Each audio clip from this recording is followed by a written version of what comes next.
Continuing our reading in Poppy's Return by Avi. Today is two smaller chapters, Chapter 9 and Chapter 10. Chapter 9 is Something Ahead. It was Lily, walking in the lead, who was the first to realize that something unusual lay ahead. When Poppy caught up to her, she had stopped walking and was standing tall on her hind legs, her whiskers twitching as she sniffed. "What's the matter?" said Poppy. "Shh," Lily whispered. "Ahead of us. I don't know what it is, but it's not right." "What is it?" "Listen." Poppy did so, her pink tail stiff with tension. Her large ears shifted forward. What she heard was the sound of bushes being tossed and broken. A musky smell filled the air. "What do you think it is?" said Lily. "I have no idea," said Poppy. "We need to go a different way," said Lily, backing up. "Don't you think we should see what it is first?" said Poppy. "Don't be foolish, Poppy," snapped Lily. "It's always better to avoid danger before it happens. We can go a different way." "But isn't this the most direct trail?" asked Poppy. Even as they debated, Junior and Mephitis caught up to them. "Now what's happening?" said Junior. "What are you two arguing about?" "Shh," Lily said. "There's something ahead." "You mean the trees?" said Junior. Mephitis, turning to Junior, laughed and said, "No, the bushes." "Whopping big fat deal," said Junior with a grin. Very, very whopping big fat deal," said the skunk. He lifted a paw. Junior slapped it. That brought more laughter. "You both are acting immature and unenlightened," said Lily. "I am not going another inch forward." "Then stay here," said Poppy. "I'll go and check." "Yeah," said Junior. "Me too." "You will not," said Poppy. "You'll stay here and see what it, and I'll see what it is." "Nah, stop treating me like a baby," said Junior. "I'll stop when you stop acting like one," Poppy returned. "Now stay." Junior muttered something under his breath that Poppy was glad she did not hear, but she did hear Lily say, "Poppy, as always you are taking unnecessary risks and putting us in jeopardy." Poppy bristled. "I like taking risks," she snapped. "I'll be right back." As she went, she glanced back to make sure the others remained behind. "So silly of all of them," she said aloud, not caring if they heard. Then she put her mind to what lay ahead.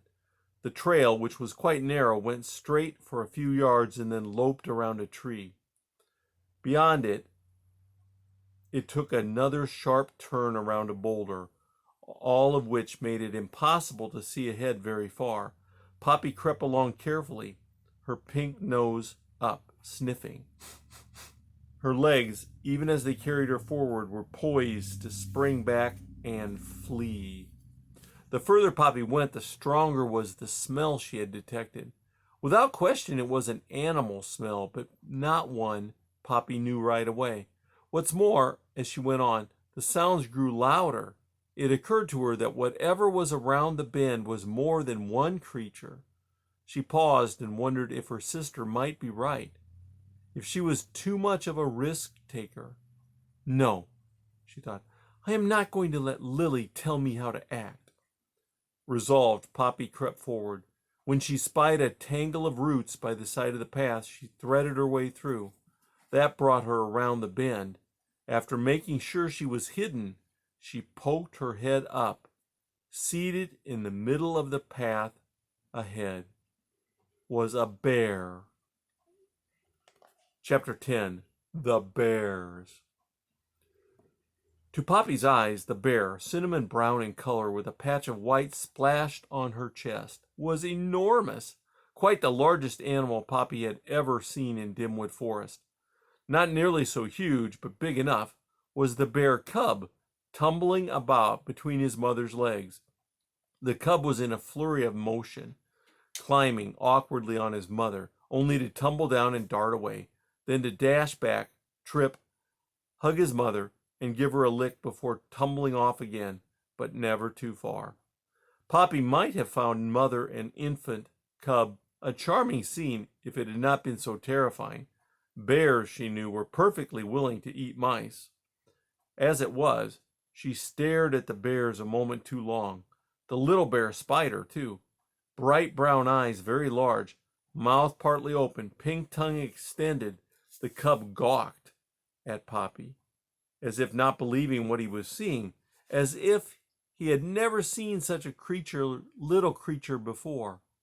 Poppy, captivated by the bear's childish, comical expression, looked back. The next moment the cub made a sudden leap to where Poppy was lodged. Poppy ducked just in time, but the cub, squealing and cuffing, stuck his drippy nose deep among the roots. Poppy squirmed away, only to find herself squeezed against another root, one she could not pass. The cub shoved a paw down among the roots, close to Poppy. Heart hammering, Poppy pressed herself as flat as her spine would allow against a root. The cub's claws stroked down her furry side. It was close, but harmless. Still, Poppy knew it was only a matter of time before the cub did her real damage.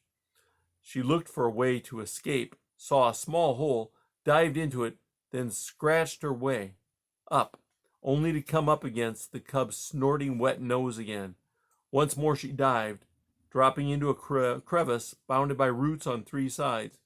With the excited cub clubbing all around, pawing wildly, Poppy was momentarily safe but trapped. She told herself to be patient. The cub would grow tired and back off. Instead, the cub began squealing, "Mama! Mama, look!" To Poppy's horror, the mother bear rose up and lumbered over to see what was so interesting to her cub. Each step she took made the ground tremble. "Help!" squeaked Poppy in her highest voice. "Help!"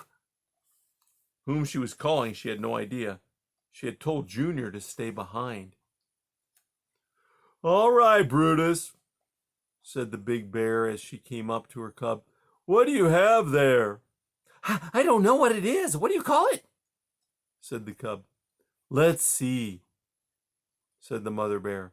She thrust her large black nose deep down among the roots, very close to Poppy. So close her strong breath made Poppy gag. While the bear couldn't quite reach her, Poppy could see her yellow teeth.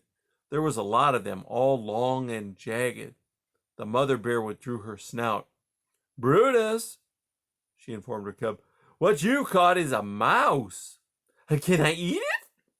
"If you want to, but you've only trapped it. Now you have to catch it." How do we do that?" cried the little bear, hardly able to contain his excitement.